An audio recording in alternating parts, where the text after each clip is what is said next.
It's Tuesday, December 3rd, the day after Cyber Monday, and to be honest, we got slammed, even more than we expected. On a typical day, we send out roughly 12,000 orders, compared to yesterday when we had to ship out over 20,000 orders. And that doesn't even include all our Black Friday orders on top of that. For the most part, we kept up, except for one of our facilities in Talladega where we fumbled the ball. The problems just piled up and it slowed the whole thing down. It only works if it's like a well-oiled machine that you're pushing through. Absolutely blew my mind. I couldn't believe it. All told, we missed about 450 orders, one of our biggest misses ever. So I'm heading to Talladega to see what went wrong and put out the fire.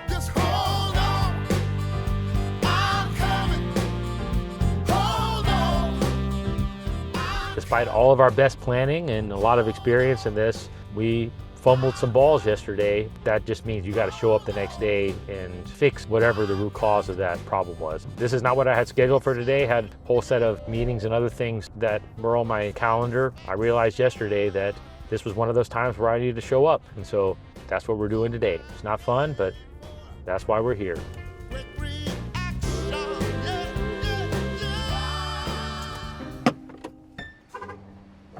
I'm confident this has nothing to do with an inventory shortage, but was told that from my team on the ground.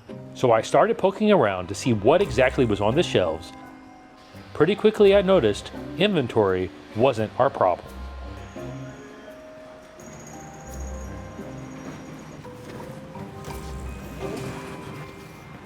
The root cause of the problem is actually different than what I thought when I walked in here. Hey Brian, I'm over at Newberry, and one of the things that's obvious to me is they only have one scanner. We definitely need to add another one. I was wondering if you have the stuff to do that.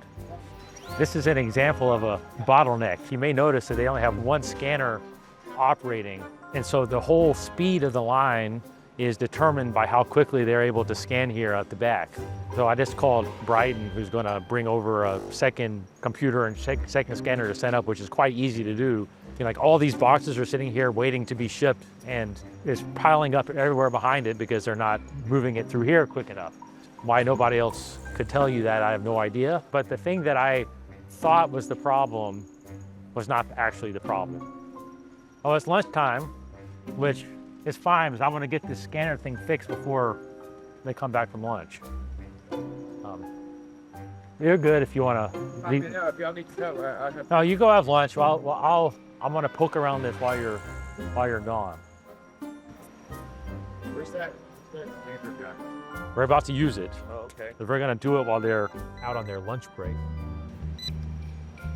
With the second scanner en route, we'll get these orders out fast. But I still need to get to the bottom of why the one that's already hooked up is not processing orders correctly. Oh, Express. That's fun. I don't know why I didn't pick it up. Maybe I'm too far away. It's interesting, I got 3 Express in a row. I'm doing one of the things that I hate the most. I don't understand why it's so slow. Oh, it didn't work that time.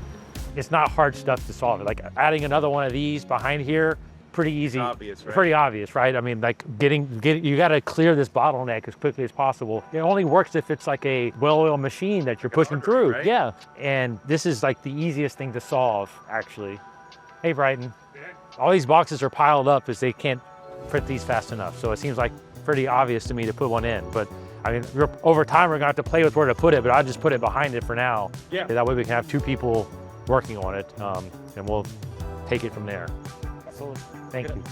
The problem is stupider than I imagined. Yeah, so it's And that's what pisses me off. I mean, it is so much stupider. And like, it's not like we don't have the infrastructure or the resources to fix these problems. It's just a matter of taking action. Which biased action is one of our core principles as a business.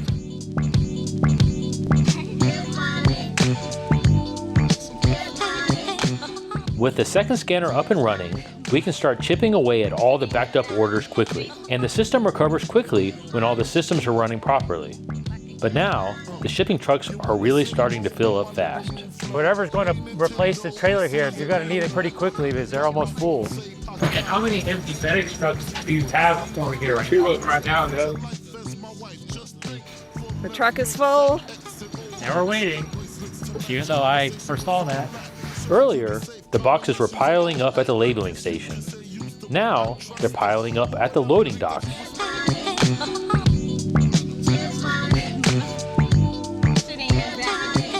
You'd think it would be so easy to go figure out, and I guess for me it is easy, but it's hard to get other people to do. It's a weird thing to explain. I mean, I wouldn't know how to explain it, honestly. All right, looks like it was the data cable. Yeah, so that's the thing that caused this whole problem was the data cable. So it's your fault. Whoa, whoa. There's the small guy. It should not have been me that called you for it. Let's put it that way. It took me about 5 minutes to figure out this is the bottleneck. Yeah, no. As soon as you have labels disappearing, you know where to start. Yeah, I mean, it's like, okay, it really is crazy though. I think we've just about now doubled their shipments for the day since we got here. Because that first trailer was the first one that they had on the dock today, and that was only about half full, and they were gonna fill this one up pretty quick. There's another truck here already. Well, I asked them to bring two because I wasn't gonna stick on that. I wanna get this whole thing unbottlenecked. Do you lift weights, or how do you keep this physique? I am consistent 4 times a week. 4 days a week, that's good. I do it 6 days a week and I don't look like you. It's not fair. I want to follow your routine because then maybe I can go down to 4 and look a lot better, you know. Are you from Talladega? No, sir. I actually come from Georgia. What brought you over here? I just seen that you guys were pretty much I can just learn a lot from you guys, and I don't know, it's just I was shifting trees. So you moved over here, you moved from Georgia to work here? Yes, sir. Wow. That must be a first. How long have you been here? About 5 to 6 months at this point. Wow. So you work with Brighton, that's what you do? Yes, sir. I'm a help desk technician. Well, that's cool. I would not have guessed that we could have attracted somebody from Georgia, so I appreciate that. This guy moved from Georgia to come work with us. It's pretty cool. I think Brighton's a good guy to work with. He's been around for a while now, so he's learned how we do it. I mean, we're still figuring it out sometimes, as you can see today, but you know, we're all things considered, I think we got a pretty good thing going. Yes, sir. I love how you can around like this and be a consistent, like anybody that's a consistent CEO or a consistent founder. I love to see it. It's such a great inspiration. Well, I appreciate it. It's not always easy, you know, but I built all these systems at some point, and so like when I see something not working, I can't help but to go figure out why. Right. Yeah. Well, that's cool. It was very nice meeting you. Any business and any system is just kind of a puzzle to solve and to get better and better at kind of solving, I guess, and then leveling up your game. You know, sometimes things don't go according to plan, and when that happens, those are the most important times for you as the leader or you as the entrepreneur to show up and to really get to the root cause of whatever the problem is that needs to be fixed. So you got to build that muscle. And you can't be afraid of the problems, and you can't be afraid of the times when things go bad. Those are the times when you actually earn your place as a business person or as an entrepreneur. It's not in the easy times.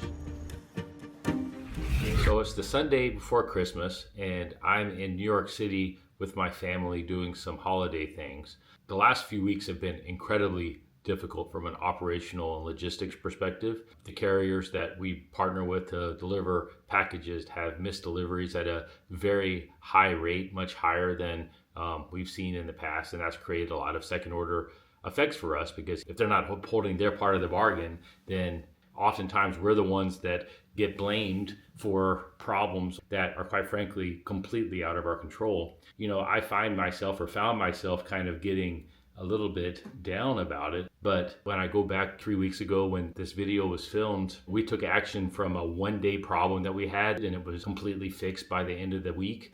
And I'm incredibly proud of that. And then I look at the larger delivery companies, and their error rates have been, you know, meaningfully higher than that over the last few weeks. And it's really a reminder to me of the importance of focusing on the things that you can control and that you can impact. And watching this video really just reminded me how much of a bias to action I have and our organization has to fixing problems when they arise. I'm very proud of how we at Filterbuy ultimately handled it and even improved on our systems in this kind of more difficult logistics time.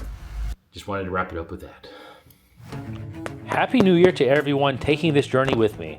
And if you haven't done so already, don't forget to subscribe, because next week I'm taking you behind the scenes with a young entrepreneur that came along for the ride during one of my recent trips to our Northeast operations. And I went to check out his third-party logistics business in New Jersey. Which that takes a lot of guts. What was it that gave you the confidence to do that? For sure. And what was the moment that you're like, hey, this is the business that I'm going to really work on scaling? So like pretty much what happened was